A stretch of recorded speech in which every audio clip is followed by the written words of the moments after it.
বন্ধুরা দেখো, আমি সকাল সকাল কিন্তু রান্নাঘরে চলে আসছি। তো দেখো আমার হাতে কিন্তু আমি কেটে নিয়েছি বটবটি আর আলু। আমি এই বটবটি আর আলু দিয়ে কিন্তু আজকে ভাজা করব। তো চলো দেখো, আমি কড়াইটা কিন্তু দিয়ে দিয়েছি, গ্যাসের উপরে গরম হয়ে গেছে। তো আমি এখন কিন্তু পরিমাণ মতো নুন আর হলুদ কিন্তু আমি মাখিয়ে দেবো। কিন্তু আমি মাখিয়ে নিচ্ছি। আমি এই দেখো তেলটা দিয়ে দিচ্ছি, গরম হয়ে গেছে কড়াই।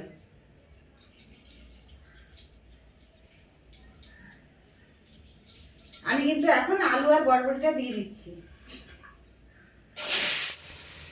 দেখো বন্ধুরা, বটবটি আর আলু কিন্তু দেখো ভাজা। আমি কিন্তু কিন্তু একদমই ঢেকে রাখিনি, কেননা মশমশা হলে কিন্তু খেতে কিন্তু দারুণ লাগে। তো দেখো, তার আগে কিন্তু আমি কিছুটা ধনে পাতা কেটে রেখেছিলাম, ওটাও কিন্তু আমি এখন দিয়ে দেবো।